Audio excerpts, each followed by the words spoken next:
The movie guys love movies. Any comments about the return of a Hollywood star, whose face we haven't seen in a while, are purely for entertainment purposes only. Isn't that right, Renee Zellweger? I mean, Keanu Reeves.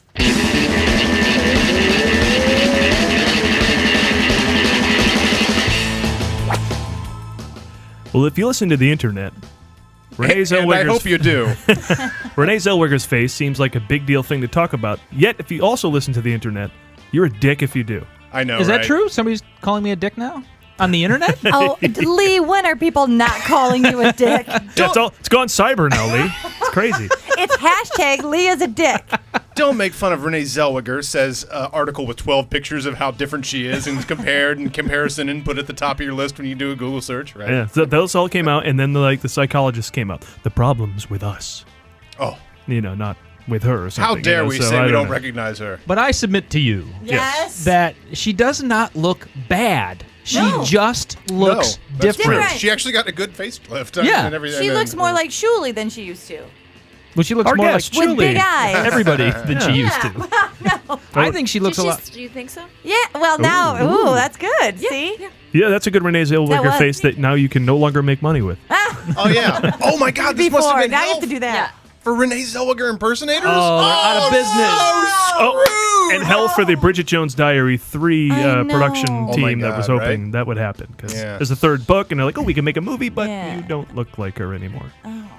It's her sister. That's the new story. Oh, yeah. Write it into the It's plot line. her only with a lot of sleep. Brigitte the French Jones. Yeah. I slept a lot. I think she looks like Juliette Lewis now. I think she looks like Diane Sawyer. I think she looks like Nicole Kidman. See, she's rangy. She's got all sorts of... Hey, The joke's on us. She just opened up her career for all sorts of roles. welcome I to guess we could consider the your movie perspective. Showcast, everybody, part of the vast and sprawling Movie Guys empire. And hey, tell everyone, when the day is out, we shall have a wedding or a hanging. Either way, we're going to have a lot of fun, huh?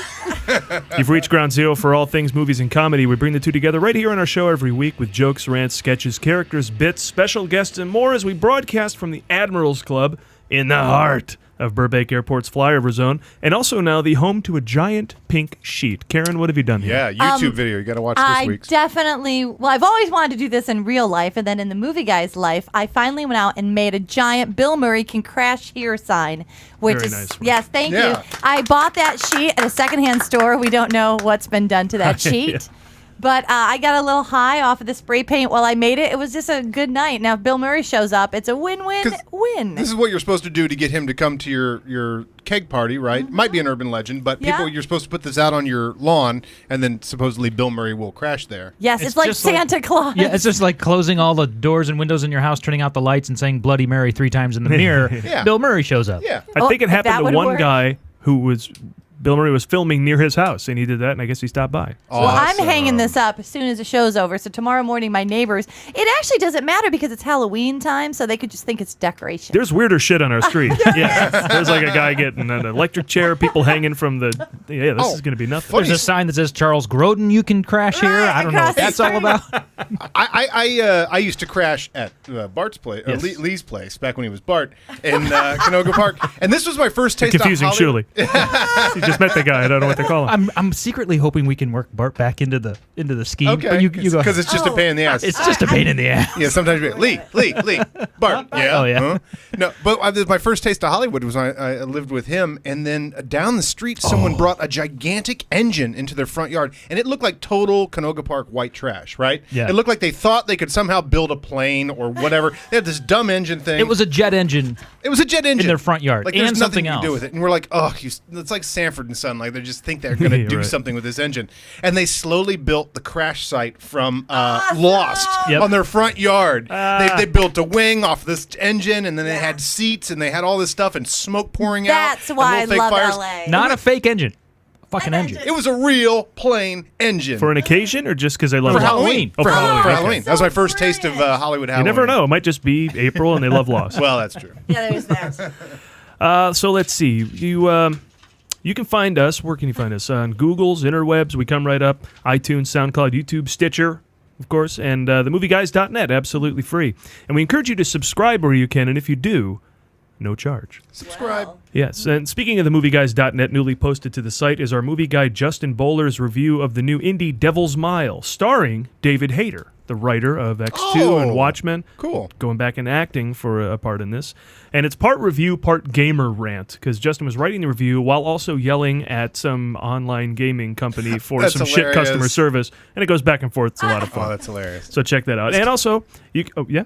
That's tied in because David Hayter is the voice of Snake on There you go. Metal Gear. Metal Gear, and yeah, he just Metal like Gear did a Solid. Star Wars Old Republic too, I think. Okay, yeah. Showcasts like the one you're listening to can be found on a couple of internet radio stations as well, including WBAD.net, Fridays at 4 Eastern, and JonasMountainRadio.com, Thursdays at 6 Eastern, who I last looked are also not charging. I'm your host for the hardest working podcast on the airwaves, Paul Preston, here with Lee Caius, Adam Witt, and Karen Volpe. And our guest was supposed to be on the show earlier in the month, but then she booked an episode of Parks and Rec. There you go. And you'll That's often find her on TV. She's been on Desperate Housewives, How I Met Your Mother, Reno 911. But you can find her every Friday night at 9 p.m. on the IO West stage here in Los Angeles, performing in opening night, the improvised musical. Shulie Cowen is with us. Hello. You're bringing production value to our show. Why, thank you. Now, you created that show, right, as well? Yes. The improvised yes, musical? I did. Yes, Oh, I cool. did. I'm the director. Very nice. So, yeah, we'll get into all what that's about. Yeah. It's been long running. How many years now?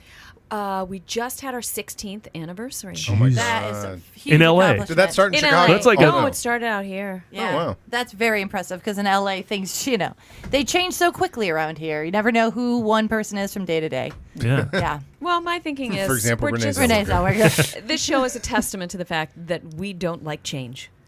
Oh, well, there you go. There we you don't go. like Yeah. change. We This is a show Grandpa Keep doing Caius the can same get behind. The show itself stays the same, but every show is different. exactly. Perfect. Opening night and closing night, every show. Yep. Oh, yes, exactly. Now, stick with us. We have some reviews to get to, plus Karen's birthdays and some exclusive previews of board game movie trailers. We'll get to that in a sec. But first up, our patented look. Patented look at what's coming up this weekend in new releases. It's the Movie Guys movie previews. And this weekend, we have 3 things you can take in. First up this week is Ouija. Actually, Paul, I believe it's pronounced Ouija, like Luigi. I'm a Luigi. I predict your future. Luigi, that's a horror film I would go and see. It's not looking good. I'm a Ouija.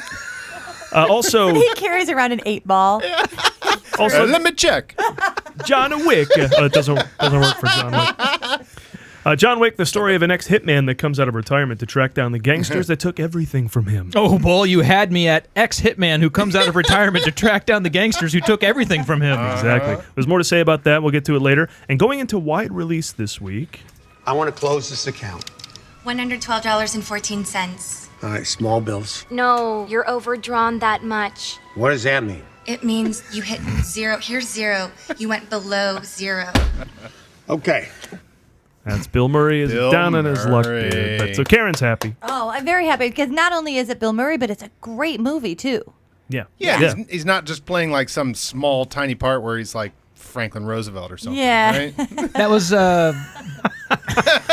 Which was a movie technically about Franklin Roosevelt, but Where he still. played a small oh, part. I thought you were talking about the No, Grand very- Budapest. Because didn't he No. play Franklin Roosevelt in that for a moment? No. I don't know. He was Oh, I a man, and he was another concierge at a different hotel. Right, he just showed up for like 20 seconds. That's He just sometimes all you funny. need, but this movie has a whole bunch of that, so that's why I bunch of- like it. He sounded a little like Brian Doyle, too. Yes. Is his voice a little pinched? You can't kind of. I want to address that because Yes. watching this trailer several times, it sounds like he has an accent in every other scene, that he's supposed to be Brooklyn-y.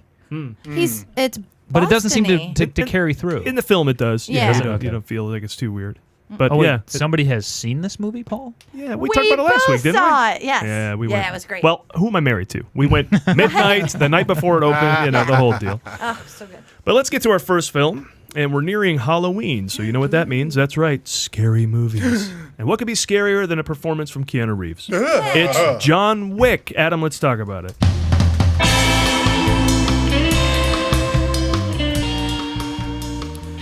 Though John Wick sounds like a Dickensian-era musical about the invention of the gas lamp, it's actually the name of an ass kicker with a mysterious past full of badassery.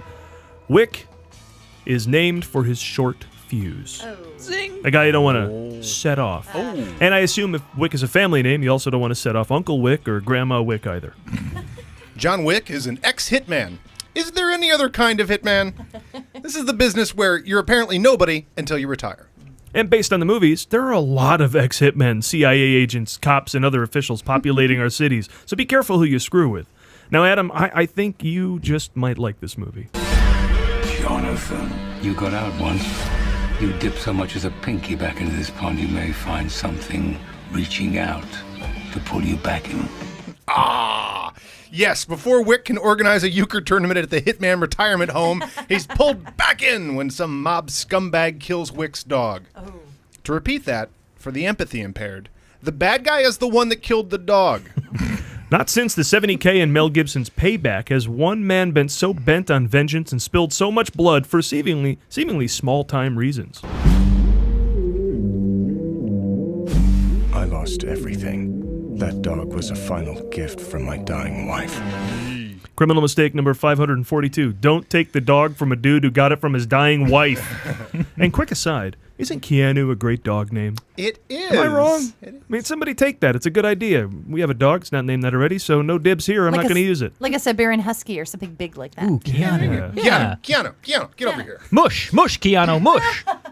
Now, once Wick has been crossed, the bullet starts flying faster than an NRA gun safety seminar, as John Wick earns his last name by piling up hundreds of bad guys who messed with the wrong guy. That's the best. Yeah. Now, you'd think bad guys actually would stop messing with the wrong guy. Sure. I think it must be in their DNA, to keep the population down. Yeah. Now, we loved Keanu Reeves a lot more than usual lately. Ever since Karen revealed here on the show that Keanu means cool breeze. The greatest translation for a name. And this is Cool Breeze's return to action movies, being the first time he's been in a real action role since The Matrix Reloaded, unless you count The Matrix Revolutions. And who would? Now, Keanu's taken some guff for his acting performances over the years, but how much do we really need a great performance from Cool Breeze, huh? I mean, what would I do? Where would I put that? What would I do with that? Cool Breeze Reeves is no Jack Reacher, but he is John Wick. And he does drive a very cool Shelby Cobra. Oh, yeah. I'm sorry, Paul, I hate to interrupt here, but the car Cool Breeze drives in the movie John Wick appears to simply be a 1969 standard Mustang with a few engine performance modifications and not necessarily a Shelby Cobra, either the GT 500 or 350. It's a common mistake, as the body of the Mustang from 65 to 71 remained pretty much unchanged. The only real distinguishing differences between the models was some decaling along the rocker panels, which this model clearly doesn't have in the trailer. Now, the most famous Mustang is probably the one that starred in the original Gone in 60 Seconds. It was actually nicknamed Eleanor and was a 71, but because the film took so long to produce, it was dressed up to look like a 73. Did you want to talk about the weather, or were you just making chit-chat? All right, there you go. It's John Wick, everybody. And a perfect Bill Murray drop, might I add. So lovely. That felt good. So, Karen, this is essentially a doggy revenge movie. Yes.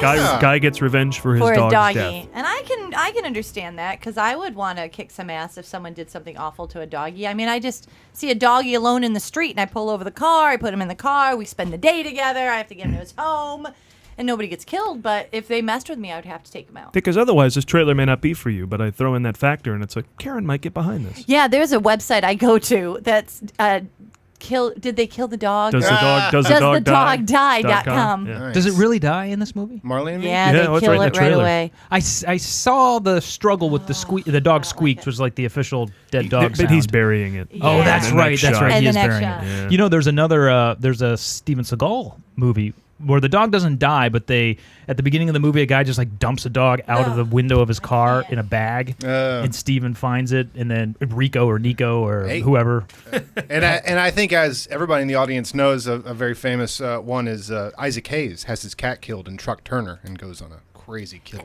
Isn't there a screenplay writing book called Save the Cat? There is? And it's all about how, if you want a character to be sympathized with, have them save a small animal, like a cat. And I think perhaps the converse is true. If you kill the dog, you're a bad guy. You're a bad Yep. guy. That's No, that's- true. that's pretty the much very straight up. first first episode of House of Cards, they established that lead characters, Kevin Spacey's character, right away, because I only watched that one episode. He kills something. There's a dog dog. hurt from an accident. He goes He up could and have taken it to the vet. he takes it out. While He he's thinks it's the humane talking thing. to his the neck. But he's cold. Yeah, but he's he's cold. so He's like an igloo cold. cold. Instead of a gun, he like breaks does. its neck. Really? That's what he does? He goes over to it. It's and just he like Gina kinda- Davis in Long Kiss Goodnight. It's Fincher. They had to set up that he was a prick. So He bends over the animal. It's whimpering a little bit, and he's just kind of going, "Oh, don't worry about it." And they're like, "We'll call the vet." He's like, "Okay," and just puts it out of its misery right there. So it's not like man. an old Yeller moment. It's No, it's okay. to set up a character. does this cross over to you, Shulie? Are you going to see this? I can't even watch The Grinch That Stole Christmas because he's so Too mean violent. to that freaking dog. That poor dog with the antlers is so sweet. Wait, so Max that- is so Max. mean. So then Max the Keanu dog. Reeves revenging the death of a dog, good for you or no? You're not going to go? In theory, Or you just don't want to yes, see the but dog death I scene? can't watch the dog death. Take your time getting popcorn. Yeah. Come in like maybe- 10 minutes into Yeah. it. Oh my I think God. you're good. And these Exactly. days, coming at 45 minutes Yeah. later. Yeah, we've set you up. You know, you come in 20 minutes late, you already know it's. Yeah. Yeah, he I killed his got it. dog, and now he's got to Besides- kill everybody. This movie's all about what happens after the dog is killed. Yeah. I love It truly is. I love when there's badasses that nobody in movies, when there's a total super huge gigantic badass like John Rambo or whoever Liam Neeson is in Taken, and they just Liam Neeson. Brian Mills. or Brian Mills. Brian Mills or most of Mark Wahlberg's characters, and they just mess with the wrong guy and set them off. I love how this movie's like, no, this movie's like super that. Like others try and hide it and go, it's kind of caring. He's a family man. No, this guy has nothing. He has nothing to do. Nobody to depend on. And they mess with him, and that's the one thing you don't want to do. He has one thing left. It's the dog. He has nothing else in his life. I mean, this is the kind of the ultimate of that sort of thing. Like Brian Mills has got a family and Yeah. all this sort of stuff. As this one's like just such a straight line. Of, Yeah, it's almost like he's waiting around for a reason. Yeah. yeah. Yeah, he's That- not even trying That's what to. we're trying to say. These ex-hitmen, they're everywhere. They're waiting for you to, like, you know, know- knock their drink over or something. Just At least take it easy. Denzel went to Home Depot and tried to play that whole card. How great would that be to do like a sketch where it's like a Starbucks where just all the ex-hitmen frequent, and then just somebody gets like the light roast instead of the dark. It's like anything could set these guys Mexican off. stand-up, right? Mexican Yeah. stand-up. Well, what I was thinking is that SEAL Team 6, we all know that they're badass, the whole Osama bin Laden thing. So there's a whole slew of those guys that are going to be retiring soon. So the numbers for the potential of hitmen Yeah. and bad guys, well, not bad guys, good guys who Yeah. are badass, are going to go way up. And, Because- and that's Keanu's gonna 50, happen. so these Yeah. guys aren't, like, decrepit out there. No. You know? They're out there, and they're able to kick your ass. Yeah, and if guys from SEAL Team 6, Right. it's going to shroud his mysterious past, and he's just going to be the guy next door neighbor painting his house. No big deal until you're in trouble. Yeah. Until a kid is walking home and then all the bullies come up on their skateboard Uh-huh. and they take his lunch money and then that guy goes fucking off. It's going to get And bloody. it turns out your neighbor Norm knows 42 ways to kill a man. So Denzel, yeah. Oh, yeah. Kevin, there's Kevin another one. Costner, now Yeah. Keanu, Yeah. Pierce Brosnan. There's Sure. like this. There's this resurgence of 50-year-olds kicking ass. Liam Neeson. That's Liam true. Neeson, right? Oh, yeah. I yeah. It like seems it. to be the Yeah. the Me career move too. for these guys. Well, Shulie, tell me, would you rather watch a bunch of 50-year-old men who could kill you, or a bunch of these little, like, smooth and kissable teens and Who like might vampire bite you on the movies? neck? Yeah. Well, I think the difference is if they're older, they have a character, and if they're younger, they mainly just run. For most of the Yeah. movie, They're maze running. we're running. We're running. Oh yeah, Yeah, you're right. you're You're right. right. Teens are just running from future civilizations that hate teens. Yeah. Well, that's why we made the Hunger Games for a reason. Yeah. They've been out their They're ranks running. a little bit. They're running. Like It's true. there's some guy that's just like, fuck these teens, right? Let's build a whole world against. Let's build a maze to fuck with teens. Lee, you Do seem it. you seem shocked to hear that Keanu's 50. I was, when you said that, It is shocking. I was looking to Jamie, Yeah. who's not here, for affirmation on that. Because I know I'm only 20, and that couldn't be Yeah, I mean, Bill and Ted came out when you were 6. 6. Is there a rumor that that's going to resurge? There is. Yeah. Solid Wow. rumor. And Keanu's behind it. It's Good not for the sort of him. thing of like, I mean, his career obviously doesn't need the help, How great What would it be about to that see? guy? Oh, Alex Winter is like Alex Winter. he's like way behind it. Oh he's my like God. the guy, please. He's in a fucking bar with the guy that plays Jar Jar and shit. And they're like, oh God, just come on. Guy Just who one played Jar Jar. more. and Billy Zabka. They're all just dying for more shit. Come that goes on, on. Exactly. just come on. Oh my god. Yeah. I've watched it though. I'd like to see Keanu. I mean, I'm going to see John Wick. It looks like the kind of fun that we expect Yeah. from that kind of movie. Yeah, 3 days to kill. But I'm looking forward to him having fun. I think if he had Right? fun He on a never roll, has it'd be so fun. much fun. Yeah. Yeah, I mean, how great would it be to see modern Keanu just adopt this whole voice and stuff? You know? Yeah, I bet you it comes right back. I mean, if thing. they can do Dumb and Dumber, he can totally do that. Well, we'll see how they do. If they can, looks like they kind of lapsed right back into it 20 years later. It's so. the same You know kind of who buzz. Bill and Ted 20 years later are Cheech and Chong. I think they're parents and stuff in the concept and That's everything, funny. so it should be interesting. I do have a question about the script here, Paul. Yes. It says looks a little like there's some gun kata going on. Yeah, it does, doesn't it? What's gun kata? I'll ever see- explain that reference. You ever see Equilibrium with Christian Bale? They would. Look what I wrote next to mine. Look what I wrote next Equilibrium? to mine. Equilibrium. What is They that? fight like karate, but they got guns, so they're shooting and fighting. And it looked like there was a little bit of that in this. I mean, Equilibrium was all that. This looks like that might show up for a second where they're punching, but they're at close range with guns, Gun karate? and shooting and knocking the Yeah, guns out of each other's supposedly in path. Equilibrium, there's a some sort of kata you can do where technically you can avoid every other bullet and kill your enemies and stuff. So they do these kind of like weird moves and these Tai Chi moves with guns. It's a pretty Gun chi. It's a really cool movie. I love how neither of us have seen it. But we know I what we're have. talking- Oh, you have? Oh, yeah. You said supposedly. Oh. I'm talking about it like I've seen it, but I haven't. Well, no, I'm saying supposedly Oh, their right. stupid kata can avoid all bullets. Like it's bullshit. Shouldn't it Obviously. be called It's sci-fi?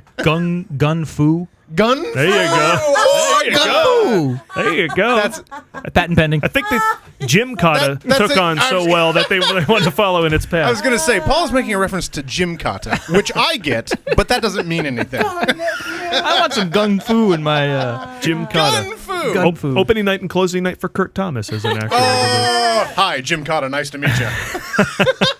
Well, welcome back. But John Wick's not the only movie out there this weekend earning your $32.50, adjusted for theater inflation, including parking, food, drinks, 3D, DTS sound, and 9/11 fees. Halloween means horror movies, and no movie looks scarier or harder to take seriously when spoken out loud than Ouija. Opening Friday. Lee, I've got the dramatic horror movie music ready.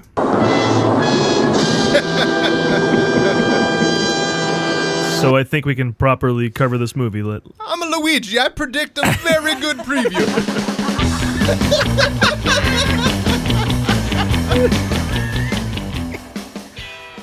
All right, now this is a story about a group of friends. What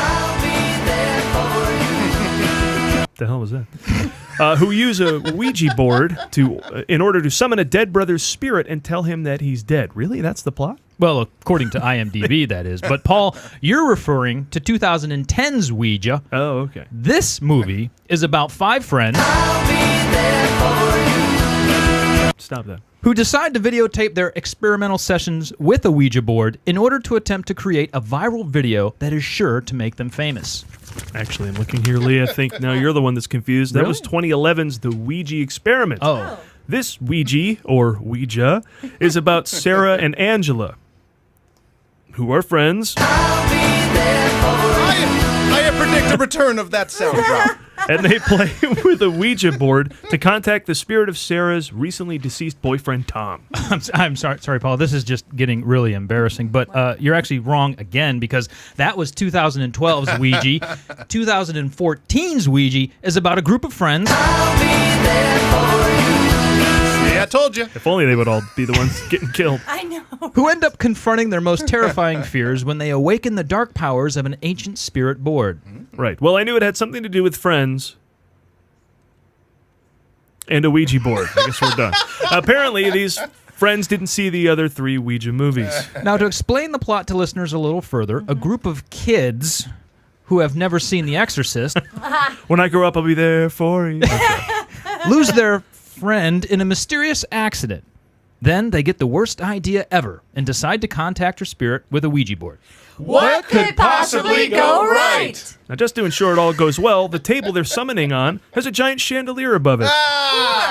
Actually, Paul, I just looked this up. Terrible. Ouija is French for good luck. So what's everyone worried about?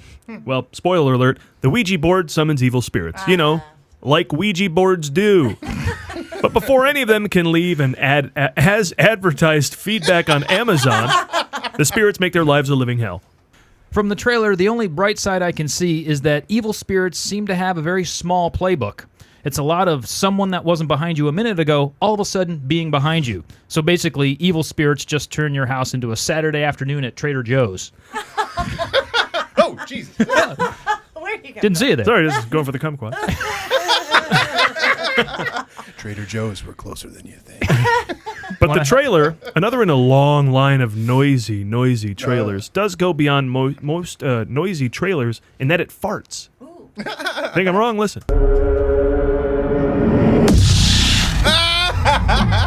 This is where Debbie died. I don't think this is a good idea. Excuse me. Sorry. Friends we've gathered. Too much food before this session. Spirits near we call to you. It goes on. Listen.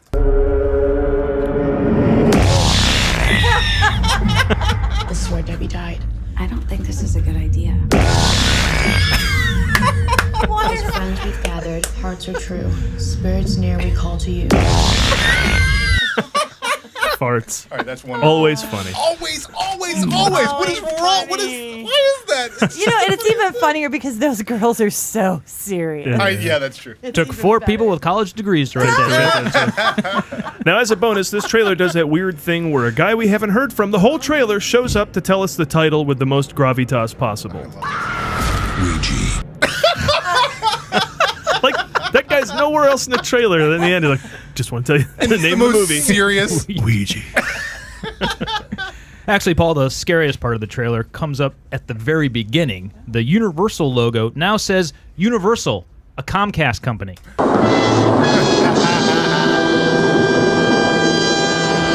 Now, Ouija is the latest board game to be adapted to the big screen. Seems like a no-brainer to adapt board games. Where else can you find such a rich vein of complex concepts and unrepetitive plot lines?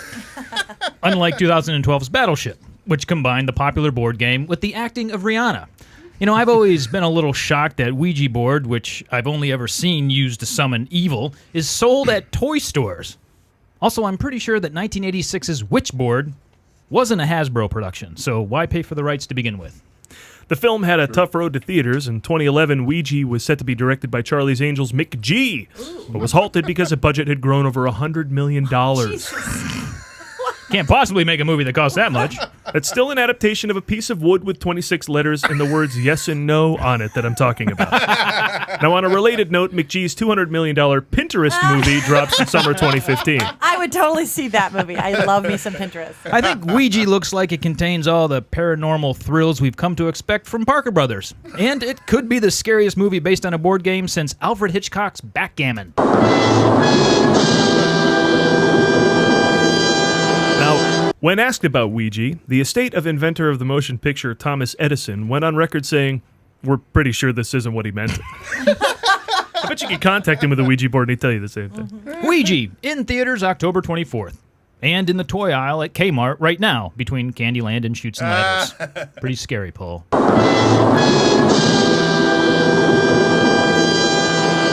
And now that I've said the word Ouija 10 times, I take it back about Keanu being the best dog name. So Hey, Ouija! That is a good dog name. we had a Wheezy. Ouija.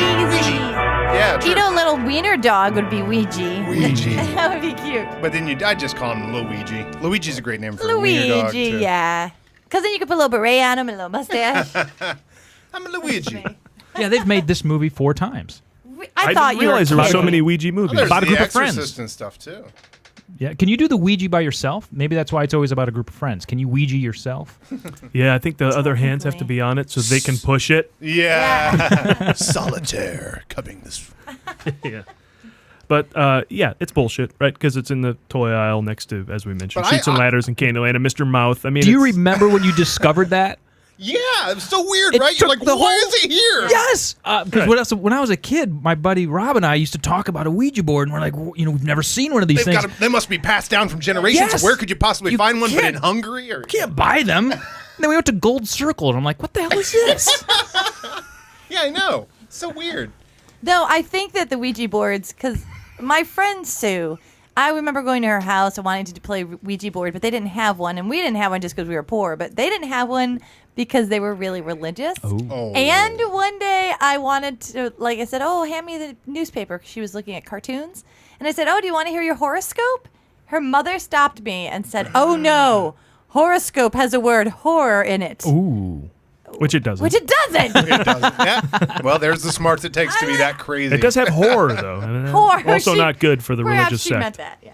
Yeah. So in my community, it was not considered the thing that children should play with because Yeah. it was the And devil. yet, you might as well have that opinion of Monopoly. Exactly. Right. Because it's right there in Toys R Us. Yeah. And you mentioned the movie Witchboard. Yeah. Which I mentioned it, I think, mean, but you- Adam wrote the joke here. Yeah. Or Lee talked about it.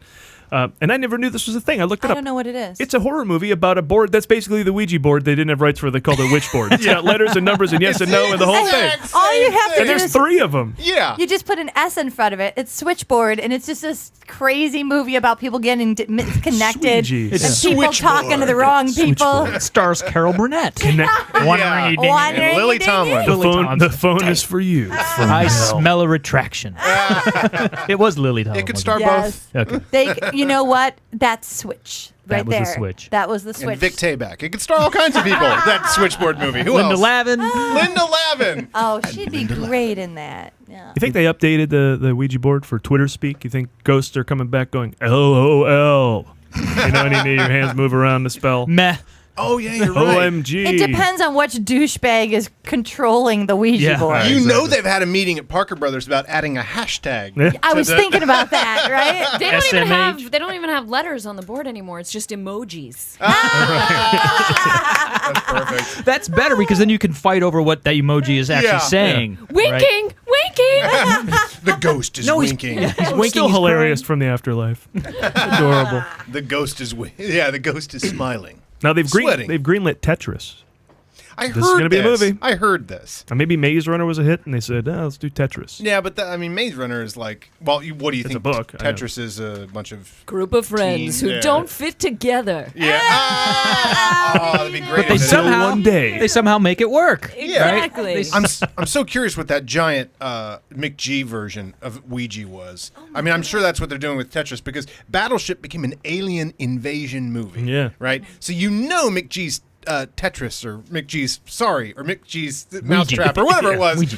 Yeah, Ouija. Going to have something in it that's not, robots. Right. Suddenly It's robots are in a going to be Ouija dinosaurs are going to come back. They're going to bring back to life things Yeah. that were dead. movie. In Payday, there's Yeah. dinosaurs all Yeah, of a sudden. robot Right. dinosaurs Yeah. in Payday. I loved Payday, by the way, because it had the cutest board and it was all bright and colorful, and then the money was really cute. I did like Kind of Payday awesome. as well, right? I did. That I was loved more it. fun than Monopoly in a Yes, way. it was faster, you know? Yes, And Monopoly you'd would get take little 8 years. mail. I'd loved it when you get the mail. I don't remember Did you that. go to jail You on get that a one? bill. No. No. See, I like it better See, there's too, no then. jail. Yeah. What kid wants to worry about mortgages? You're getting money. Right?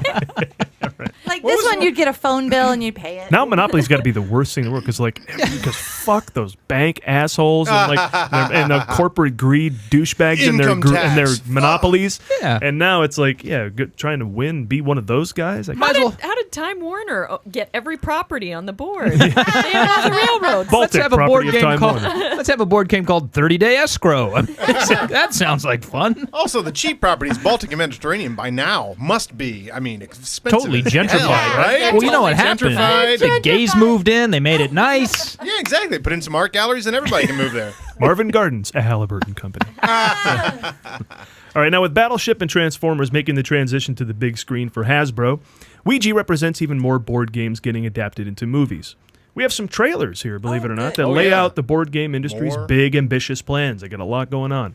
So were you aware, for example, that there is going to be a Hungry Hungry Hippos movie? What? I did not, Paul. Is there, hopefully you... Allow me to play it. Oh. When 4 big game hunters headed to the outback, they thought it was just a routine hunting trip. Ha! Take that, God's creature! But after a day of hunting hippopotamus, a mystery arises. Hey, didn't we leave the stack of hippopotamuses right here at the edge of the camp? But when the ego of man awakens something in nature, Wait, that's the same hippo we killed, but it's alive! something with a taste for human flesh, and it's hungry. So hungry. This hunting season, the hunters have become the hunted. Charlton Heston. Brake pressure's dropping. Karen Black. I'm scared. George Kennedy. I'll wait on Sonora up there in that airplane. I'm going to Salt Lake City. Gloria Swanson. The hell with the jewelry. Let's put my book in here. Ephraim Zimbalist Jr. Susan Clark. Comedian Sid Caesar. Myrna Loy. Linda Blair. And award-winning singer Helen Reddy. Hungry, hungry hippos. I think I'm losing my marbles! Ouija. on. That's so unfair. Hey, farts. Oh my God, that's gonna be a huge hit. That's the funniest minute of this show I think we've Zombie hippos. Sign me up for zombie hippos. Oh yeah. my God, Absolutely. yeah, zombie hippos. Well, I can't and they're believe they're hungry. making that, Paul. I can't believe they're making that. They're also That would be $100 million budget. They're making a Jenga film. What? Coming out in 2015. Sounds Can that happen? And also has a trailer. Let me play a little bit of it. God, I can't. The Jenga Hotel, an indestructible tower of luxury and excess, catering to the city's rich and powerful. It was a building they said could never be built. You know, they said this building could never be built. The Jenga Hotel, a building they said could never fall down. Ah, the Jenga Hotel never fall down. But at the opening night gala for the Jenga Hotel, Welcome to the opening night gala for the Jenga Hotel. the party on the penthouse floor is about to be rudely interrupted.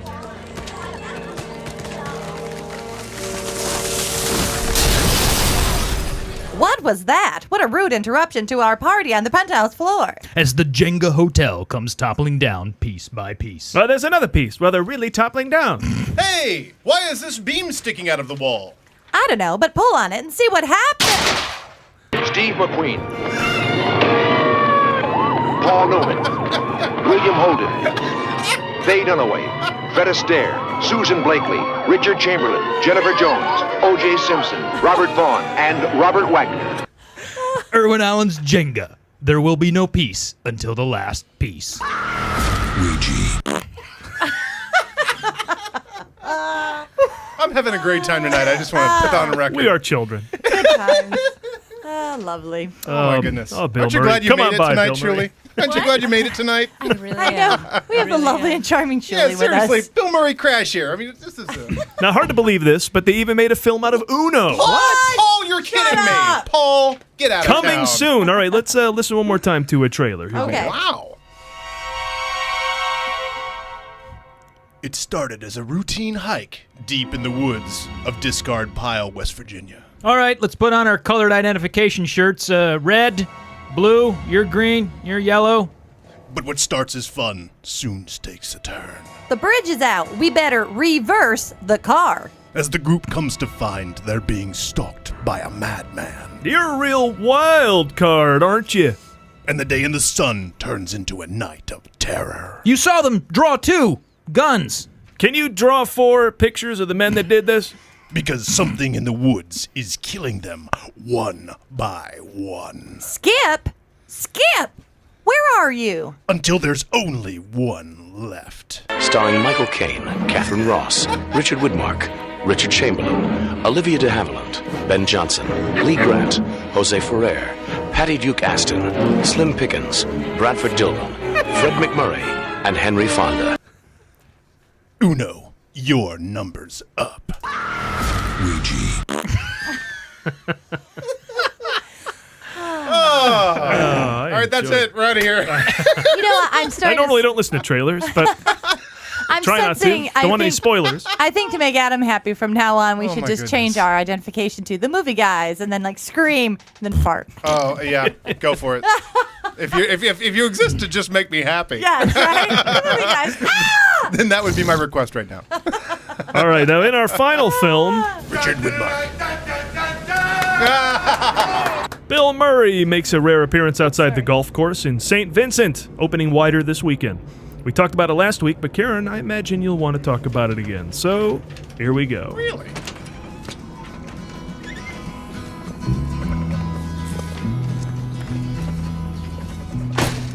Was in another lifetime. One tall and blood. When blackness was a virtue, the road was full of mud.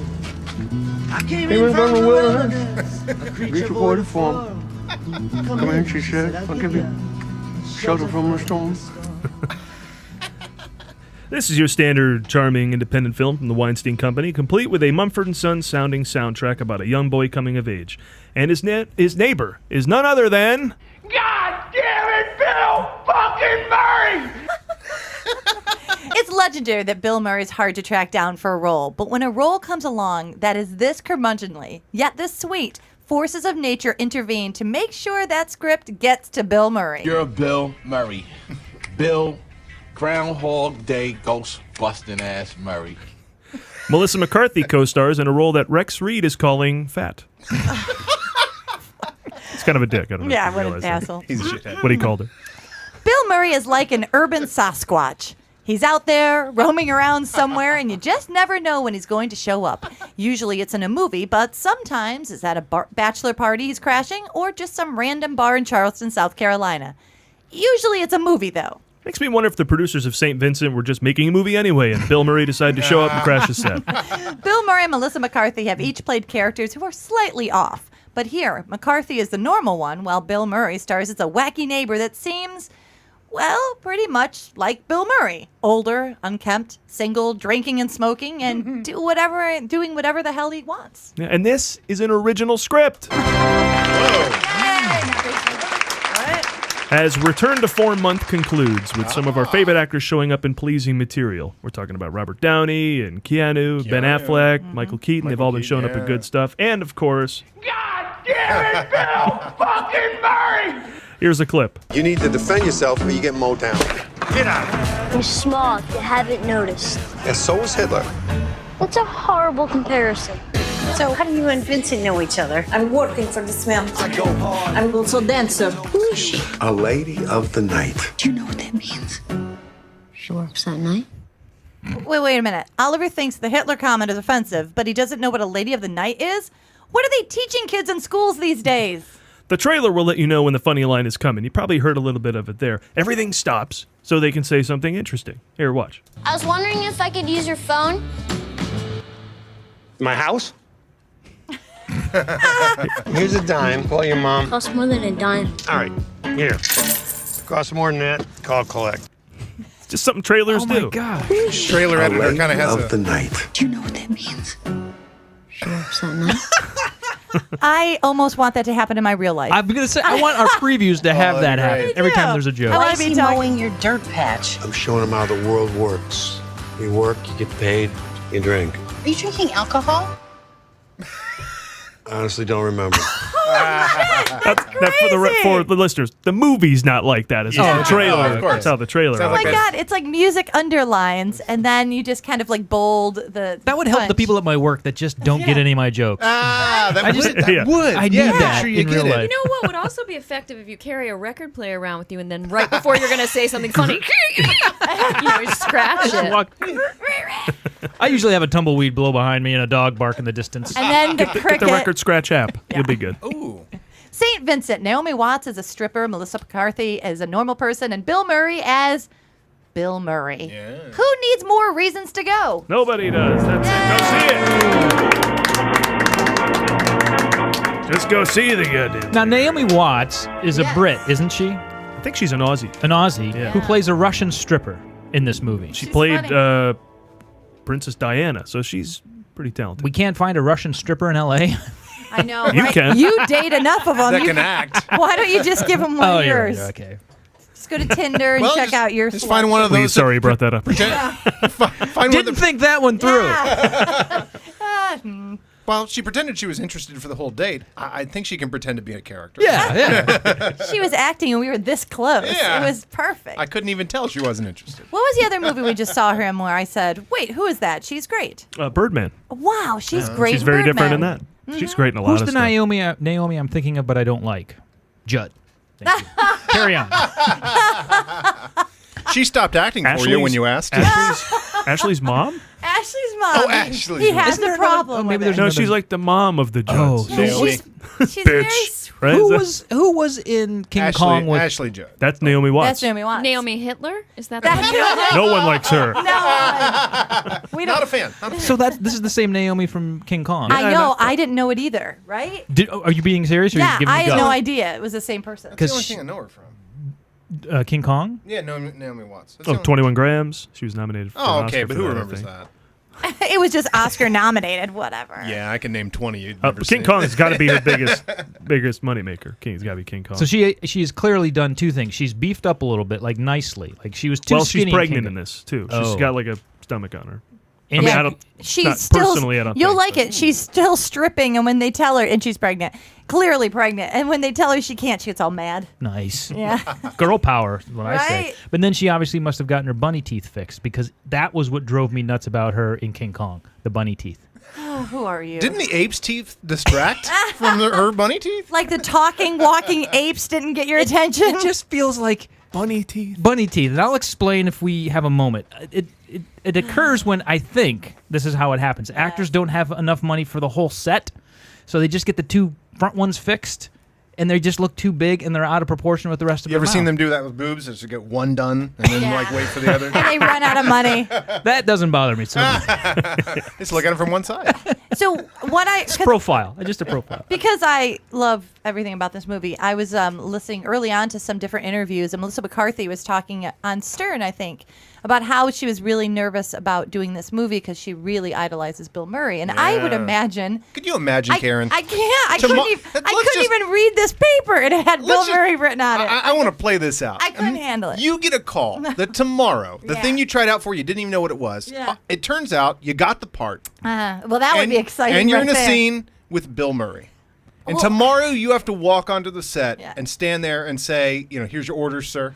I, first of all, would pass out and shit myself, which I've done in the past for no reason. And On now the set or Bill before? Murray wasn't even there. He wasn't even there. No, I would do that as soon as I got off the phone. And then I would probably... I have this weird move that Paul has actually witnessed. Shitting myself. Shitting myself and falling. I have this weird move when I meet someone that I absolutely idolize, and you're not going to believe this. I met Lyle Lovett, and this is what I said. I believe it. I just stared like an idiot. I think you said Paul. like. I'm Paul. I It's just my wife stared Karen. at his. I was staring at him, and he finally realized I wasn't going to speak, and I was kind of having a heart attack. And he just goes, "Hello, I'm Lyle Lovett." And I'm like, "I know, I know. I don't think I knew you are." And then when we left, I started crying out in the hall. And then you shit yourself. Yeah, then I shit myself. That would be and passed out. that would be a hypothetical workplace situation. I But would we have feel- met Bill a couple yeah, times he was in very real nice. life. And yeah, he was very nice. Well, he was at a book signing in Chicago for a Cinderella Cool. story, his book about golfing. And, Ghostbusters means a lot to Karen because when her father was having, I'm speaking for you, sorry, but when your father had it's very a sweet. pacemaker put in, you went to see that movie like 7-8 times in the theater to just so you'd have something to laugh at. Your brothers took you there and told that story to Bill, and he was very touched by it. He was very cool. He asked how my dad was doing. At the time, my dad was still alive. I said, very well. But what was neat about him is that's back when they were starting the whole idea of book signing, and you couldn't actually have them write anything. They could just write their name. Yeah, because there's 100 people behind you. So I wrote, "Dear Karen, you're the best in your role, love," and then I just left a space. And I wrote it on the wrong page, apparently. So they put the book in front of him, and he went to open it, and he saw there was writing already, and he opened to the spot I had, and he looked at it, laughed, and then signed off on it. Oh, that's awesome. Isn't that cool? And you got to hear him laugh in real life? Yeah, I Oh, made that's him good. laugh in writing. But the Melissa McCarthy thing, she was so nervous. She didn't know how she was going to handle it. Oh, yeah. And she got there, and she was in her trailer, and there was a knock at the door, and she thought it was the person bringing her to the set. It was Bill Murray. Before she could say anything, he had her on his shoulder, and he went running around the set introducing her to everybody. That sounds like him, though, Which she right? said after that she couldn't be worried anymore because he just completely took care of it. I don't know if he knew to take care of it or if that's just who he is. I don't know. I love how he can just turn on that Bill Murray-ness, like you always hear at a party or whatever, or just for certain roles. I mean, I can imagine if you're Melissa McCarthy and he starts to he probably gets a little lounge singer Nick about, like, he can dig that right up to introduce you to people and stuff. See, what I think is most exciting with this role is it seems that he has made the full transformation into today's Walter Matthau. Oh, that's a compliment. Oh, look at that. It's been a slow crossfade on that, but you're We're right. bringing But some yeah. analysis to the show. We went, Ghostbusters, Stripes, wackiness, turning up Bad News Bears, drinking, taking care of kids action. He needs to be in the remake of Bad News Bears. Oh, is he'd be what you're there. saying. Yes. Oh, way better than Billy Bob Thornton. That's what you need to say. Oh my God, that would have been awesome. Very smart. Buttermaker. Hey, Butter Crud. Hey, Buttercrud. I love that movie, Bad News Oh, Bears. It's such a good movie. The kids could be total dicks Oh, and God. you could curse and smoke. You know what? There's a moment in this movie where, obviously he's just a mess and he owes people money and he gambles and he carries on and he drinks. But there's a moment where that kind of catches up with him and they have to do something bad to him. And I think the director knows that it's like punching a puppy. You don't do that on camera. To Bill Murray? Yeah. You know, I mean, I was really uncomfortable And guys come after with him it. for money. It's like, I don't want to see Bill I don't Murray wanna get the see- shit beat out of Yes! him. Yeah. And then It's the like- movie does a twist on you. And you're So. like, okay, good, because I don't think I could have liked that happening. You know what I was watching this week was Bad Grandpa, which I just think it's love such a Bad wonderful Grandpa. movie. Oh, yeah. I could go on about the style of that movie and how radical it is, and it should be sort of praised like a French New Wave Favorite film in movie some last way, year. right? Absolutely. But I love how, and you'll catch it too when you watch that movie too. Johnny Knoxville's not playing Irving Zisman when he's in the car with the kid. He's like, "Hey, you hanging out with the ladies?" He's just talking as Johnny Knoxville, Yeah. being like a really fun guy, and they have such a rapport. Whether he's playing Irving Zisman or Johnny Knoxville, it looks like Bill Murray kind of has that thing with this kid. He's already doing that- another movie with the kid. Oh, They're, really? they're a comedy duo now at this point. or Oh, something. that'd be great. He talks to that kid easier and better than he does other adults in the movie. I mean, Oh, that's that's so kind of the great. thing, Yeah. that bonds him. Oh, So, that's great. No, it's a good film. Maybe it's love that. because children are the only people left who aren't in awe of Bill Murray. So this little boy's just like, you're a guy. I don't know, yeah. You know? The rest Guy of us from are City like, of Ember? Okay. whatever. Rushmore, that was before I was born. yeah. It's like, whatever. All right, well, speaking of favorite movies, let's talk to Shulie for a second. Hi, Shulie. And ask you what we ask every guest who comes on the show. What is your favorite movie of all time?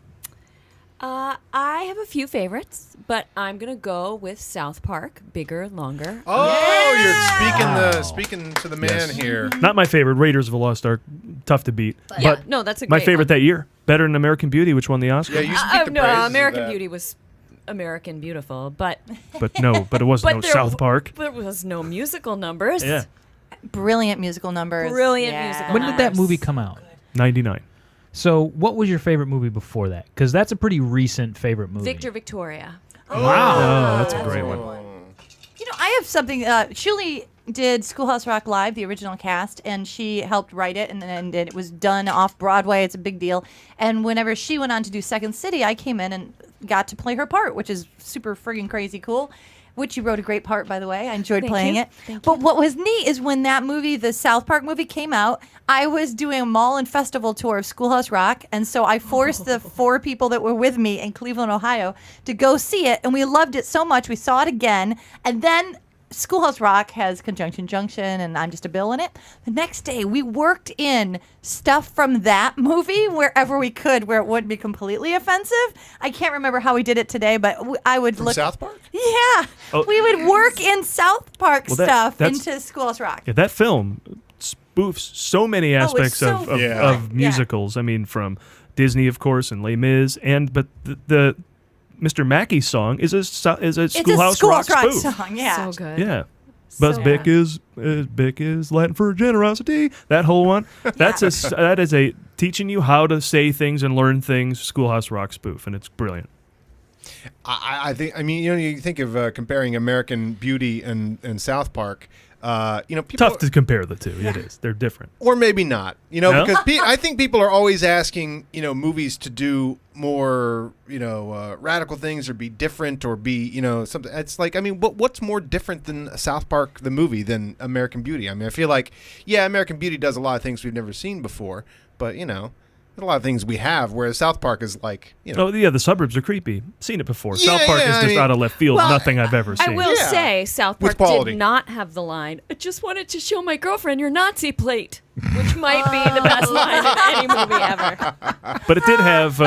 Haven't you heard of the Emancipation Proclamation? I don't listen to hip hop. I don't know. Those are two pretty equal lines. Do you like the rest of the Parker Stone oeuvre? I You like Cannibal the do. Musical, Team America, stuff like that? Cannibal the Musical I haven't seen. Old school, good stuff. Yeah. Yeah. Yeah, their first thing, put them on the map. It's But- a little crazy, a little low rent comparative do their other thing. But a workable musical. I was Absolutely. surprised to find. You're like, to oh, see it. It's taken to stage. Yeah. Because back when Cannibal the Musical came out, and you might remember from Chicago, everything the musical would be on a stage at one point or another in Chicago, and it was actually, and I don't know, maybe some of them were good, but it was like The Blob the Musical, Carrie the Musical, and things got credit for just being the musical. So it was just like, oh, funny, like, oh, The Blob the Musical. But all of its points are for just saying Blob the Musical. All the points are in the title. Whereas when they do Cannibal the Musical, yes, that's a ridiculous title, but it's like a completely workable, serviceable musical all the way through. Obviously, I mean, they've now done the Mormon thing, and I mean, they're good at it. They're now Broadway, musical writers now. Tony winners, yeah. Yeah. Now, do you like it because, well, we talked about your part of opening night, the improvised musical. Do you like it for? What is it that you love about? Oh, yeah, you must love musicals. I do, but there are many faceted reasons why I love the South Park movie. Love South Park, love the characters, love the animation, love the musical numbers, and I love that what they are satirizing is exactly what they're doing in the movie. It's like a satire within a satire, and I think it's so brilliantly done. Like, they're saying in the movie that this is bad, and that's exactly what the movie is. Yeah. And it's just so many levels of satire. I think it's so smart. Absolutely. And Saddam Hussein's getting ass raped in hell. Who doesn't want to see that? Brilliant. Very intelligent. Everyone wants to see Under that. a poster of who's the Skeet actor? Ulrich. Skeet Ulrich. So good. There's a joke I can buy into. Good. And that's what would Brian Bortano do too, right? Yeah, yeah, all that I stuff. mean, Kyle's mom's a bitch. Blame Canada. It's so good. Every song is a hit. Up there is basically a Little Mermaid song sung by Satan. Oh my God, It's so Hilarious. great. Yeah, and the soundtrack is great. Everything about it is great. So you started opening night. Yes. Here in LA. Did you realize after a while that musical improv was your forte, or? Well, I just moved out here, and a friend of mine who I'd been in class with at I.O. in Chicago came to me and he said, I would like to do a musical show. And I said, what do you want it to be? And he said, I don't know, but I want you to direct it. And I said, I'll direct it if I can be in it and I don't have to do any publicity. Brilliant. Yeah. Good call. That person's no longer in the show. Now you do all the publicity. I do almost everything. But I will say, when we started it, I was still doing non-singing long form. I was on a regular team, and it was not something I got into because I was an expert at. But I do enjoy it. The more I do it, the more I enjoy it. I think with anything, the more you do it, the more you enjoy it. Well, torture, the more you get tortured, maybe not the more. You relax into it after a while. You'd be Maybe. surprised. But I think when I see improvised musicals, that's the most impossible improv imaginable. Like, regular improv is very hard to conceive sometimes when you watch it and you're just impressed that people are able to put these scenes together. But like a regular scene with two people in a living room, okay, I can imagine myself in that situation. But the musical improv stuff, I find that is just a balancing on your toe on a high wire on top of the Niagara Falls. But after doing it for all this time, is it actually easy to improvise a musical? Well, I think was it hard at first? Oh my gosh, yes. Yeah, It was I so mean, hard at first. that I'd just be like, seems oh ridiculously no, hard. I have to go do this again. But I think there's also the flip side of it is I don't know what to say in our scene. La la la. Oh, that's a little safety net. So it's both sides of it. But you guys also have to know the joke that there's all those sort of musical tropes too. So at the person's lowest, they have their lowest song. As they rise to this, they have their rising. I mean, do you guys kind of sort of? Yeah, right. I mean, because you want the audience to laugh at that. I'm gonna do this. I'm gonna do this. Like that sort of those sort of musicals. So do you have all sort of those little formats that you guys know when you're locking into No. musicals? Well, I mean, we all have watched a lot of musicals. Yeah, we were all in musicals growing up, but there is nothing preset about our show. Well, except no. the fact that I we're didn't mean gonna that. do a But you ever go the other musical direction, style. sing something and realize, I kind of like that, and then expand it into a sketch or something later, or no? Not yet. No? I'll Not all that sing time? my shower. Here's all the hits. But aside from that, no. A completely disposable musical. It's Exactly. done, right? Like Karen said, opening and closing night every night. Yeah, that's why we called it opening night. Who is your accompanist now? Because that's a huge important part too. Right now, our musical director is Michael Pollack, who is just incredible. And for a while, him, right? Yeah, it's been him for good. many years. It's so important. That's great. You found somebody really solid, because if that person can only do 2 or 3 styles, you're stuck. Yeah, for an hour. We're Yeah. stuck. And we're also really fortunate to have some amazing people who fill in when Michael can't make it, like Laura Hall from Whose Line Is It Anyway? Certainly, yeah. And Alan Simpson and Jonathan Green. And Alan Simpson, the senator? The astronaut? Yeah, he Yes. flies in. It's amazing. He flies in. Yeah. He wears his diaper and he comes in and he plays. It's perfect. Alan Simpson, one of the writers of Fellowship the musical. Gotcha. Which we saw. Yeah, with Ryan Smith and Peter Vogt and all those folks. Exactly, Yeah. exactly. So we're really fortunate to have just some of the best musical improvisers. You ever do one of in those? A town. scripted musical? Not as a cast, no. I mean, just Me you, like personally? one of those spoofy type ones. Like some, have you ever done like a Like the Maze musical, Runner, the like musical. Fellowship, the musical? You Maze ever do Runner, it? there Yeah, you yeah. Sort of. She's Twilight. going to do it now. You know, I will be honest, my husband and I have sung through a few numbers of a musical we're writing called Jaws the Musical, which pretty much writes itself. But aside from that, no. A Schoolhouse Rock, but that was in no way a parody. I think it was a really No, that was actually earnest. It was very earnest sincere. interpretation of it. Do you have lyrics to dun dun dun dun? Not yet.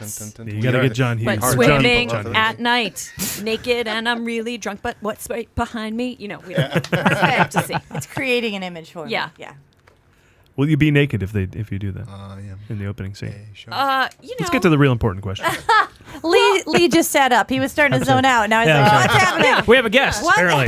Paul just asked things like that to wake him up. Don't worry about it. Well, for the stage musical, I imagine rather than water, it would be actors holding blue streamers Yeah, for the that's Good, water. so we could see a little something every now and then. And good folks involved in the show. Mark McConville from Super Ego. Oh, right? that's awesome. And folks who the television world might know now as well. Derek Miller had a show. What was it? Wedding Band? Was that his show? Wedding on, Band. He FX was or something? also on a myriad of other programs. Wait, does Derek Miller, is he the creator of Drunk History? Or am I thinking of a different Derek? That's Derek.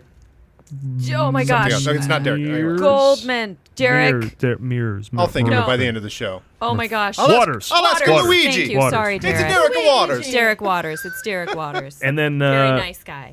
The only name that's coming to me is Badger, but right? Oh, Matt Jones. Matt Oh my Jones. God, he was in there? Well, he was in our cast for many years, and then while shooting Breaking Bad, and that's now awesome. he's on Mom on CBS, Yep. and they shoot on Fridays, and our show is on Fridays. He's got the funny broken So, voice, right? yes. Yeah, it's So Yeah, he- how's his singing?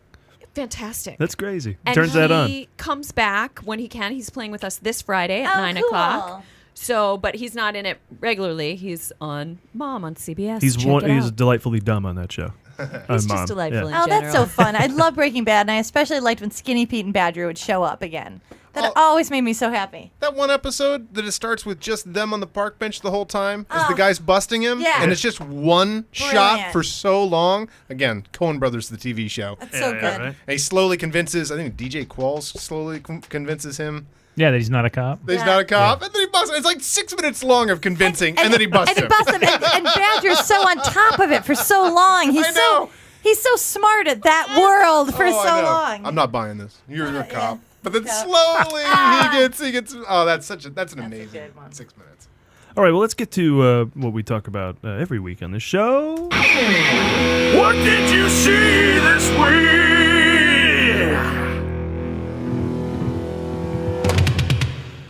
We have theme songs. Love it. We'll start with you. What did you see Yeah. this week, Shulie? I saw a little movie called I Married a Witch with Veronica Lake. Oh. No, yeah. What year is So that? from the Oh, From holy the, from macaroni. the Classics files. I want to Yeah. say like 42 or so. Wow. And it turns out, before Bewitched was a TV show, it was a movie called I Married a Witch. Really?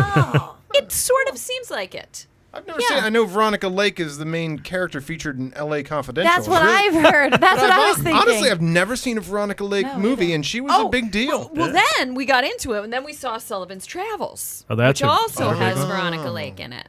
So it was a very Veronica Lakey week. Was it the style back then? Was that before acting kind of changed? Right, it changed with the. Yeah, were they still acting Godfather. like this back then? Yeah, was she still dazzle in distress? Say, my wife's a witch. By gum, it's the strangest thing. It was a little bit of an awkward movie because usually in movies where we see witches, it's like, you're scared of me because I'm a witch, but I'm nice. This witch was really evil. Like, she only intended to do harm. Awesome. And she was the lead. And was the lead. Bold move back then. You think in movies, well, we better be nice.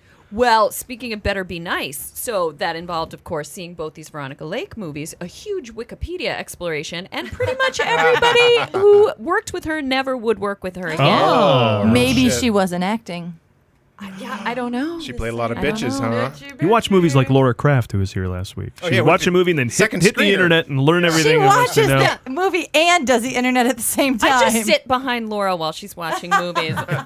You're like, Laura, well, who is that? Who is she that, was Laura? in this. What'd she do? Okay. I remember doing that specifically after Braveheart. I had to go find out, okay, was the king's son gay? Yeah, but back And in the did he day, kill you him? had to go to a library and look up a card catalog because Yeah, back then right. you weren't doing it on Absolutely. Wikipedia. I went to a book. I absolutely did. 95? Yep. It was the year before I got my Mac Performa.